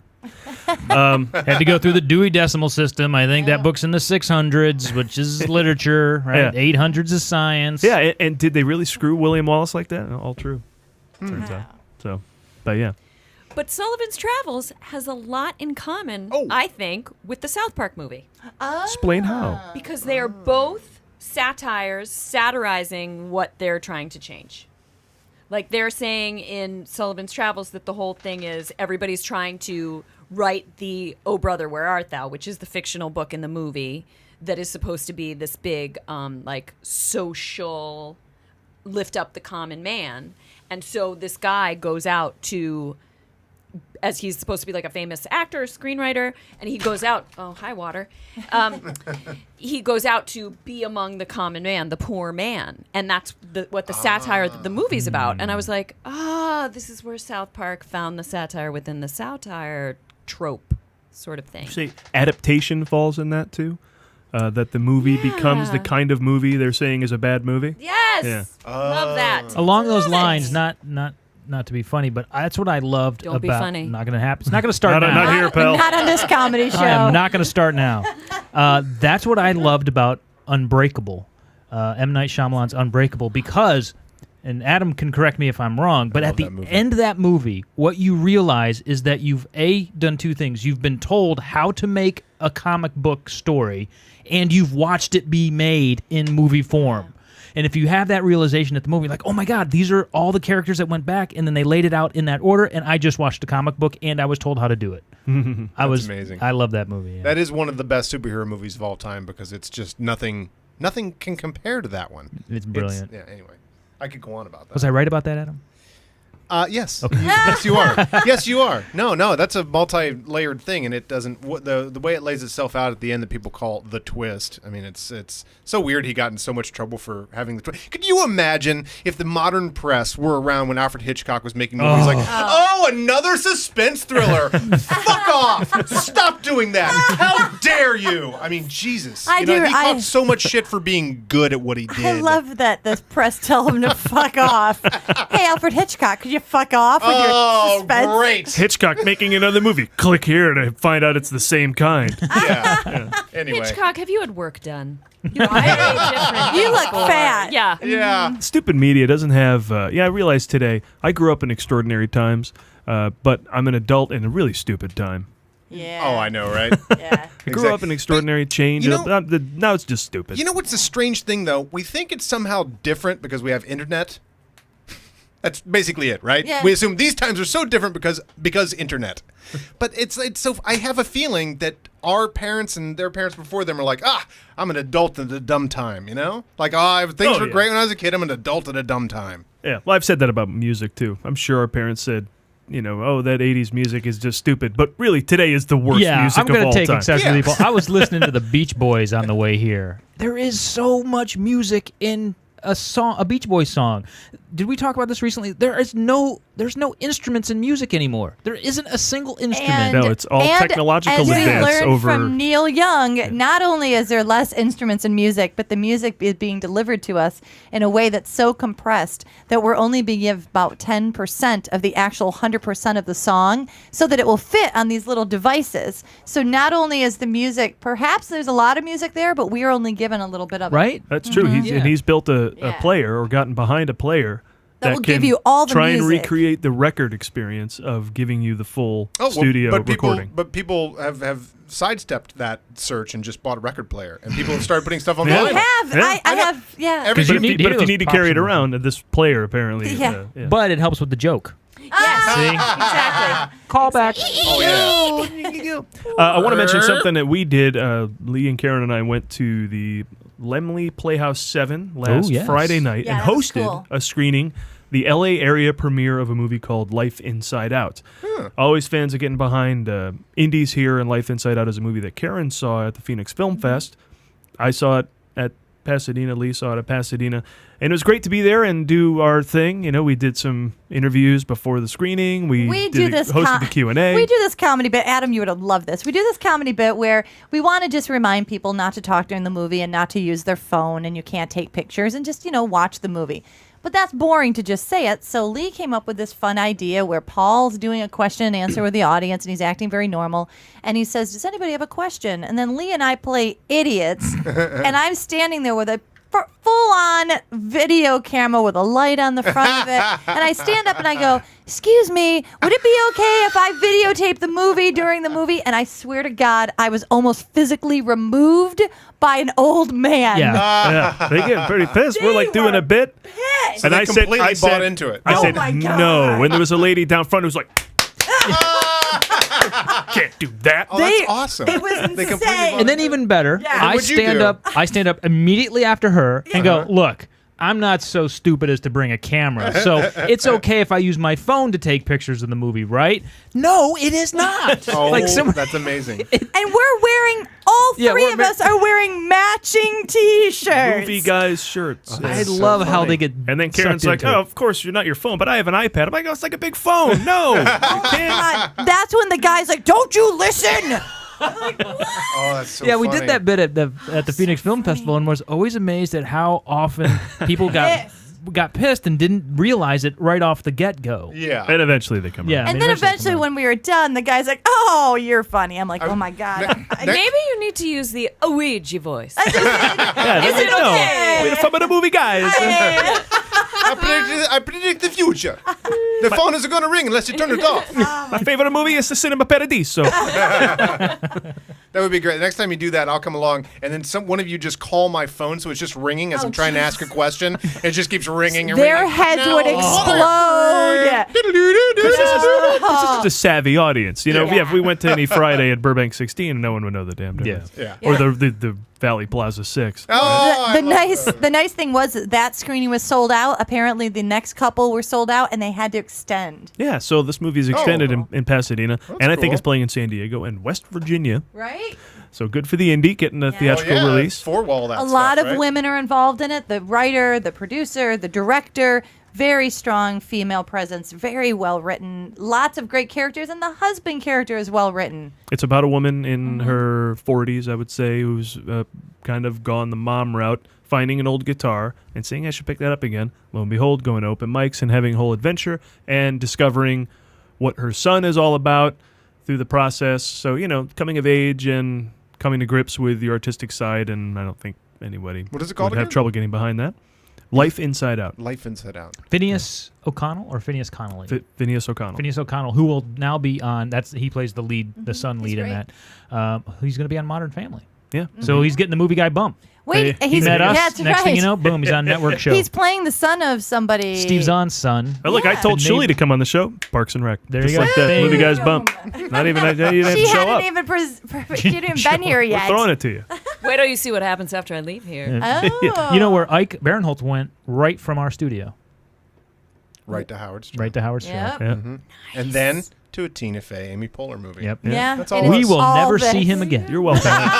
He will never We'll set foot never in this see stage. Shuley again. Are you kidding? You guys are kingmakers. Yep. Yeah, Hey, when that that's Jaws the musical opens, you bring us. We'll do a whole turn your phones off bit. Thank you. Turn your phones off a bit. We'll make the audience uncomfortable before the movie starts. That's what we do. Perfect. Yeah. So that was good, and catch that. It shows a little of its indie seams every once in a while. You can't help that. But overall, strong performances. You mean like boom mics and like? Not that bad. Oh, No, but okay. It's not like Black Dynamite. It's like Dolomite. Yeah. It's pretty strong overall compared. I mean, some of the indies we get sent to our website just for review. Like right away, you turn it on, and it's like echoey room and saying stuff. I'm like, oh Jesus, God. I can't do 90 minutes of this. And then you just say I can't review it. Yeah. Because we only review movies on themovieguys.net if indies, if we like them. If you spent millions of dollars, you should be held to a standard. If you but if we spend don't like your $100 indie, million. yeah, if you don't like, if you're McG, Yeah. But if you are making an indie and just giving it a shot. If we don't like it, we're just not going to say anything because it doesn't help to shit on a indie. So anyway, but this is a decent one. But we also should say what else we saw. We meant to bring them up last week. We ran out of time. Karen and I saw The Judge. Oh, I forgot to tell you that. Yep. Yeah. Oh, yeah. Is it? I liked it very much. Well, first of all, it's shot by Janusz Kaminski. Oh, it's gorgeous. Who shoots like Amazing. Schindler's List and all this Yeah, stuff. there's one he's so scene good. where he's just. It looks like better than maybe it should. But Yeah, it leaves Robert us- Downey Jr. is just driving in the car, and they start with his face. They pull back, they go around the car, and they just take this huge wide shot. It's amazing. Well, yeah, you get a guy like Janusz Kaminski, and he's like, oh, okay, I got to top myself. Like, you're like, oh, Yeah, geez, right? you don't have to, but he does. So the courtrooms in the Old South is like Beautiful. gorgeous. Oh, You wow. know, in that, I think the movie had a little trouble ending. It ended 3 times. It's like, if you don't like Yeah. that, here's this. Yeah, we're wrapping stuff up, Here's and this. it's kind of clunky. But up until then, pretty straight and solid courtroom and personal drama. Oh, and we always make jokes about movies before we actually see them. And so we made this one joke about the woman in his hometown was played by hottie Vera Farmiga. And so she's hot. And so we thought, why is she still stuck in that town? She's too hot for that town. Yeah. I think she may have watched the show. I think the writers did. Because as soon as she comes on screen, he looks at her, Robert Downey Jr. looks at her, and she goes, yeah, no, I'm too hot for this town. Oh, that's amazing. Something like that. And That's then, awesome. And then she goes, I was going to leave, but then, I was able to buy this place, and I have it going pretty good. I'm pretty happy. I don't want to leave, but that's the only reason I'm here. I'm like, whoa! And now I can enjoy the rest of the movie, not trying to figure out why she is in this movie. Yeah. Getting that shit right out at the top. That's a good call. It reminds me of the movie. God, what was the Jason Bateman and Ryan Reynolds where they pee? Oh, and the they- Change Up. Change Up. Yeah. Change Up. The one thing about those types of movies is they never. It's the same old Three's Company situation where they never just take 5 seconds. They never stop and go, oh, okay, Let so me here's explain. what happened. Yeah. So, but in the very beginning of that movie, they go right to Jason Bateman's wife and say, "Look, here's what happened." And then the wife doesn't buy it, and you go, "All right, the rest of the movie can go on." They tried. Yeah, they tried. They tried. Yeah. Because the frustration in them not trying It's like, don't you just pull them aside and go, "Here's what happened. I know you don't believe it." Yeah, and that's the frustration is that never happens. Hey, So this woman says, "Look, I'm hot. Deal with it." Deal with it, yeah. I'm with movie. I'll shoehorn in a movie I saw this week that I was very impressed with. In the section called "What did you see this week?" Shoehorn away, Adam. All right, I don't want to get off topic, but I also saw a movie. Oh, I'm sorry, we're running out of time. Now, Well, the thing about The Judge that worries me is I see the trailer and I go, oh, what a great lead up to that sort of first act conflict. The father is accused of murder, and the son, who wants nothing to do with the father, finds himself having to defend the father, and therefore, of course, that brings them together. But it doesn't tell you like what the second act is and how they sort of weave in those two forming a stronger bond through the course of the trial. And so that was my worry about that. And I'll just slip that in via Super 8, J.J. Abrams Super 8, which I think aside from like franchise movies and events movies is like, is J.J. Abrams have any movie that's just a J.J. Abrams movie like Super 8? Because it's really great that it's not him doing a sequel or a reboot or a Mission Impossible. Yeah, that's probably the one he would admit has his thumbprint on it. It's so perfect to just look at that and go, oh, he's so good. Because otherwise you go Star Trek and you go, well, I mean, obviously he's so good in that too. But the thing that impresses me about Super 8 is all of the relationships, the father and the son, and then he falls in love with this girl, and the girl has trouble with her father, and they're both, and she's missing her mother, and he's missing his mother, and they're coming to grips with these things, and it turns out that her father might have been responsible for the death of his mother, and then there's all this sort of father and son having a brand new relationship, and all this stuff is weaved in through an alien invasion kind of movie. Yeah, there's no alien invasion in The Judge, not to give anything away. But I'm saying it slips it in so well that the second act sort of like growth slips is in the alien or the other stuff? The other stuff. Oh, okay. We slip in the alien stuff on top of it. I was lukewarm. No, it's all about the other stuff Yeah. I didn't talk about. Oh, okay. I was lukewarm on that film, but looking back, he certainly did balance all of that stuff very well. Impressive. Yeah. Impressive how it's Ambitious to take on all that stuff. So my thought on The Judge is, what you don't want is a movie that goes, all right, we're shifting into first gear, and now we're going to sit on the porch for a while and go, Dad, we really don't get along. Which Super 8 never does. It sort of gets those moments in between, like these big, alien invasion, train wreck, and well, a craziness. tornado does happen at Oh. one point, and then they have the talk. Then they land in Oz. They do, and then everything goes to Technicolor. It's Duvall's lovely. great. I mean, he's great. Yeah, it looks like just fun to watch them that's act. right. I forgot. Yeah, it gets really great. It gets really there's this thing I've been noticing lately about writing that I really, really like. And it's when there's a real situation happening that would happen in real life and they make a joke of it and they make light of it. They find humor. Yeah. They find real humor in it. Yeah. And my mom, when she was sick, I went and I took care of her. And there's moments where you're just with this person that's taking care of you all your life, and now you're on the bathroom floor while they're puking, and you're just don't know what to do with yourself, and it's 4 a.m. and you're scared, but you make a joke. Yeah. And they do that in this movie, and it's perfect. And I've been noticing movies that I enjoy do that realistically. They're not afraid to go, this is where people really who are uncomfortable make a joke. We'll call it the bathroom scene because people probably will if they see this movie. Oh, the bathroom scene was great. Great. Yeah. And that's why. Yeah, that so scene real. is the most well crafted in the movie. Mm-hmm. Yeah, but I really enjoy when movies are able to take the risk of doing something that might be considered goofy, but it's true. That shit happens in real life. Is that the scene where I was going to ask? Is there a scene where Robert Downey Jr. and Robert Duvall are both acting their asses off? Yeah. Because obviously most scenes Yes. one or the other is. You know? Yes, and it's really great. That's yeah. cool. That's what I want to go see for. The second act worries like, I'll just watch these two just be awesome on screen together. Yeah, and for me again, Yeah. third act was the part where it went for Yeah. me. But Billy Bob is throughout, they're good. great. But Billy Bob's great. Yeah, he just comes in, he's awesome, and he walks around. That's good. Yeah, he's there to take down. He's just awesome and he walks around. He's there to prosecute. You know, Yeah, he's you're gonna, right. He's gonna whoop ass. But no, Karen shoot actually guns. described it correctly. He's awesome and he walks around. Because, I mean, really, he is the prosecutor. It's very set in stone what he's doing. Yeah. He's there to be a thorn in the side and a total prick, and he's really good at that, we know, as an actor. So he just, and then he walks around. Lee, what was on TBS? I would like to concede my time to the chair for the sake of the show, but no, actually, I saw Princess Bride. Can't see that too many times. No, you it can't.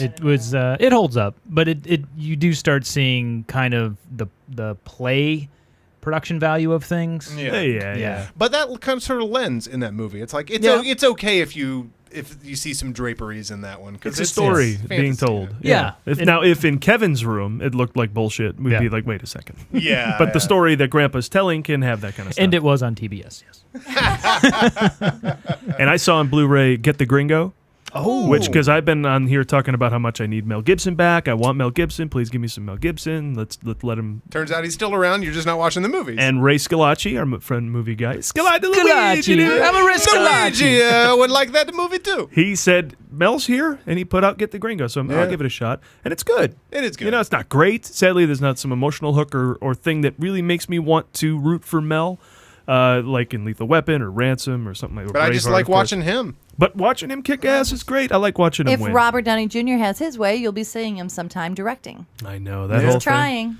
Iron Man 4, I'd watch it. Yep. Yeah. That'd be the greatest. All right, so now let's good get publicity stunt, too. Marvel should know that. Great publicity That stunt. would be a great Is that good publicity publicity stunt. or terrible publicity? All publicity is Yeah. good publicity. Isn't that what we learned? That's the best. I mean, think about the best way for Mel to come back. In the movie, everyone's going to already go to anyway. They're not going to suddenly go, I'm not seeing that shit because Mel Gibson's a jerk. Right? Well, and Jews are only 3% of the population, so you're not losing that much of an That's audience. true. You're by not. having Right? They're indirect. making the movies. So then they put them out for everyone else to see. All right, let's get to. Why not make and with make that- money off of someone who's a giant ass? Well done, right? Julie. You know, that's smart. Let's get to the grand finale. Oh, dear. Or finale. Karen's weekly look at the birthdays of those who make the movies. Take it away. All right, first up, let's wish a very happy birthday to Spike Jones. Happy birthday, Spike Jones. Thank you, Lee, who turns 45 but can play anywhere did. from a skate punk to an Oscar winner. Did you guys know he used to be a skater? No. Yes. Oh, yeah, I did. Yeah, I isn't did. that crazy? Oh, yeah, absolutely. Well, he produced Jackass and then whatever Johnny Knoxville was in before that and whatever Bam Margera was I in before just that. think they that's had fascinating. Yeah, he's in with that 'cause crowd. When I Yeah. see those guys going down the sidewalk and then Beastie inevitably falling, I don't think someday they're going to get their act together and be this amazing writer who wins an Oscar. But he also directed all the Beastie Boys videos. Yes. I mean, that's like the Spike Yeah. Jones And pedigree. some Bjork stuff and all that. Yeah, he's a great He's been music known for video his writing for Where the Wild Things Are and being John Malkovich. But my favorite Spike Jones movie is Jackass Presents Bad Grandpa. There you go. Which I believe was the best movie of 2013. Made me cry 3 times. 3 times. Oh, God, that movie is good. Before his success in movies, he also did music videos. And so I was going to ask you, Paul, which Beastie Boys videos did Spike Jones direct? Do you know? I can tell you one. Yes. Sabotage. Sabotage. I say sabotage. I say sabotage. I say sabotage. Sure. Another one? What you want? No. What you want? No. Sure Shot. Oh, Sure Shot. Give me a little of that. Do you have any of that? Paul's Boutique. Like, do I have it on? No. on cue? Can you sing it? They also said Ricky's theme. Do you know that? Ricky's theme. That's no? from Paul's Boutique. No. Check And your then head. Ciao LA. Ciao I LA. know that one. He also directed videos for Bjork, the Yeah. Chemical Brothers, and Weezer's Buddy Holly. Yeah, which is a How great fun video. is that? I have a question. Yes. Did he direct the Christopher Walken video that? Oh, in where he which- dances. Where he dances. I don't believe so. No. Okay. I don't know. That's I a thought great I video. heard that. I think that's Michelle Gondry, but I could be wrong. Well, this You was could see back how in I the- would make that mistake. It's such Yeah. a shame Jimmy! because Might be right. it's such a shame because they don't have music videos anywhere for them to actually show them anymore, except I guess on YouTube. They right? make them, but they don't show them anywhere. No, No, they no, no, don't. but YouTube, they get Oh, is that billions what it of is? views. Yeah.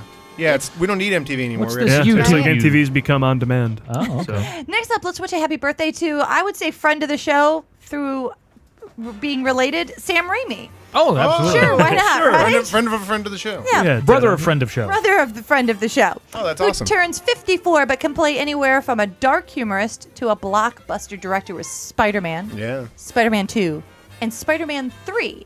And just for fun, because I was just doing this real quick, I looked at a bunch of Sam Raimi movies that he either directed or wrote. And I'm going to ask you guys to tell me, there's 5 of them that I found. Name for me the titles of movies that have one of these words in it. Wait. Okay. I know him very well. All right, So, so- repeat the rules here. All right, so we're going to take Sam Raimi movies. Adam's Okay, taking Sam this a Raimi. little And too I'm seriously. going to give you 3 Very. words. Got it. Now, these words aren't all in every title, but at least one word is in the title of his movie. That he directed. Okay, so the 3 words you're Or going to wrote. use are dark, evil, or dead. And there's 5 movies that have the words dark, evil, or Okay, dead okay. in them. Awesome. All Army right. of Darkness. Well, Yes, that's one. Army of Darkness. So I Dark Yeah, Man. Dark Man. Dark Man, right? Evil Dead. Okay. Evil Dead 2. Dead by And Dawn. one more. Bubba Hotep. No, it has to have those words in it. Hold on. Evil, Dark, or Dead? Yes, evil, dark, and dead. Oh, no. See No Evil? What was that one? No. Drag Me to Hell? No, that's No, that doesn't have those words. it doesn't. I'm saying them out loud. The- The Gift? The doesn't? Darkness of Evil. Close. The quick For the and love of the game. dead. Oh. Yeah. Isn't that crazy that he would have those words in common? I don't know. Shuli, That's did what's you not great want to about play? it. Yeah, that's kind of great. What? You didn't want to play? Well, I got the Evil Dead, and then I was stumped. And Hey, lastly, Evil Dead 2 is on Netflix Instant, so if you're Halloween watching, which begins for me tonight, Evil Dead is on Netflix. you know, you should put a thing on the movie guys to help people with their guide Ooh, to tell the them streaming guide to It could Halloween. be I will. like what is that calendar when you count down to Christmas? Advent. Yeah. Yes, your Halloween Advent calendar. And you know what can I- tweet them for people. And I had like 2 days in a row where I went through Netflix and I filled up my queue, like I deleted all my stuff and Oh, just I put believe it all it. like okay. And then I became an Amazon Prime member, so I can get you guys free stuff. Awesome, and, love it. and awesome advantages, and I can get you into cool hotels, and I think they let me drive Perfect. the company car or whatever. I don't know yet. There's a lot. A lot goes into it. But then I filled out my queue there, which had a lot of different obscure classics and stuff. And I realized I think I just enjoy adding stuff to my queue. Like I'm never gonna watch half of these. I just enjoy adding things to my So queue. it should be called Adam's Advent Halloween. Yeah. And then you just tell us what to watch. Here's I some like things you can add to your queue and probably not get to. it. And you can live your life like Adam. Exactly. And lastly, let's wish a happy birthday to the great Bob Odenkirk. Oh. Yay, happy birthday. Brother of friend of mine, kind of. Brother He is of friend of yours. Friend of a friend of a friend of a brother of. I kind of know Bill Oh, right, because he used to be your neighbor Yep. at that sketchy place you used to live. in Beverly Hills. In Beverly Sketchy Hills. places, Russian Sketchy. prostitutes. We'll do an all Lee segment one day. He turns 52 but can play anywhere from the writer of some seriously hilarious shit to an actor of some seriously hilarious shit. He started off as a Saturday Night Live writer, but he didn't feel he was getting enough time and enough sketches on the air, so he went and started writing for the Dennis Miller Show, which was Like the back talk when he show? was funny. Yeah, remember before he turned Republican. Paul, can you bring I up find on him YouTube- hilarious. Paul, can you bring up on YouTube Bob Odenkirk cursing from Mr. Show? There is a montage Oh, that would be perfect. End the show with it. Add it in later. Oh, excellent. Perfect. Eventually, he starred in Mr. Show and went on to help other young comedians like Tim and Eric, which is kind of cool because he's known for helping other people. And he became a bona fide superstar with the role of Saul Goodman in Breaking Bad. Amazing. Unbelievable. All of America knows who Bob Odenkirk is. How crazy is that? It's stupid. And he's even getting his own show, as you know. Yeah. Right? Which I work in that building, actually. Oh, my God. For the editing of it. Please, if they have any, posters or anything they're throwing out, just please get me There was a one. guy in the elevator. Did I tell you this story? No. And he's got a Heisenberg shirt on. And I turned to him and I go, "You worked on Breaking Bad, didn't you?" And he laughed and I go, "If I see that shirt out on Hollywood Boulevard, someone's a fan. If I see it in this building, you worked on Breaking Bad." Yes, yeah, because you wouldn't. It's like going to a Def Leppard concert and wearing the Def Leppard shirt. But if you work backstage, you can get away with that. Yeah. And he's works out on. He's on Better Call Saul. And I heard that the footage is encrypted with a code. Oh, yes? Brought into the building, decoded by a special person, and nobody's allowed to see it except for so one editor or an episode. And Vince Gilligan. That's it. And Vince Gilligan, who That's I it. saw him in the lobby a couple weeks ago, too. So, Lee, you know how much I love when celebrities sing. It's true. People Yes. say, hey, tell me two things about Karen. First of all, I don't know if you guys know this, but she kind of likes Bill Murray. And loves to hear celebrities sing. I do, but this week, Lee, I hope you're not disappointed because I didn't find any Bob Odenkirk singing, but I found a theme song for Better Call Saul, and it's written by this funny guy. He has this funny little voice You called have Bill Murray singing Star Wars. Sure, Junior Brown. Check this song out. This is just a hoot. It's going to be a great show, and I'm very excited. Oh, Maybe yeah. Bill Murray will make a It's gonna be cameo. good. But while Oh, there it is. You drink one, drink two, drink three Long Island iced teas. What?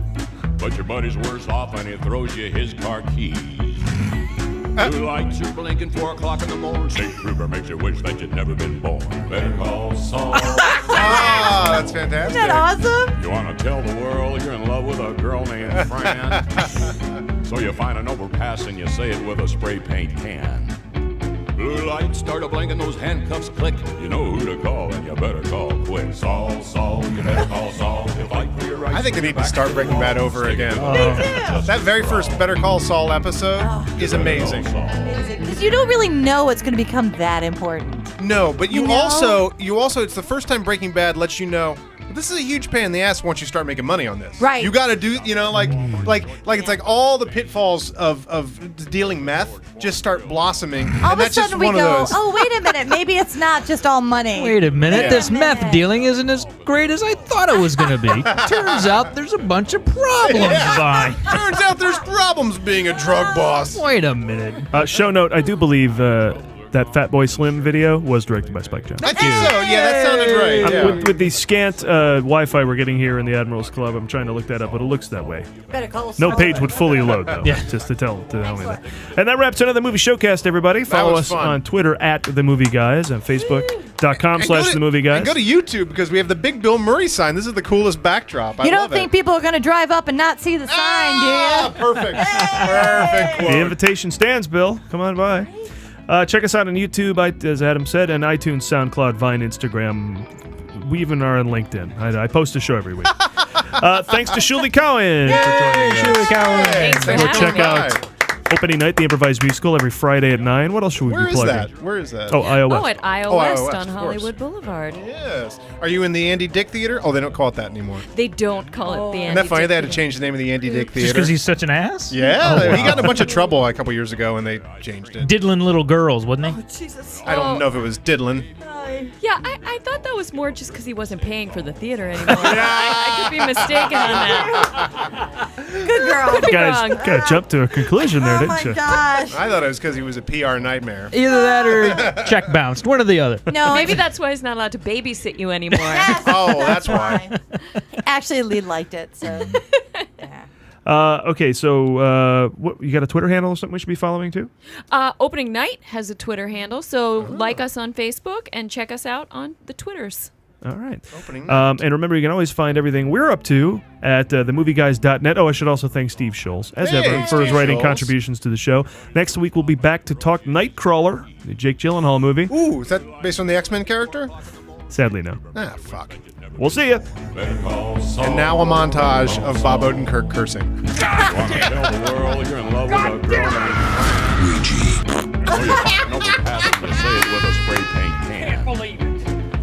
lights start a blinking, those handcuffs click. You know who to call. You better call Wick. Saul, you better call Saul. You fight for your rights when your back's to the wall. Stick it to the man.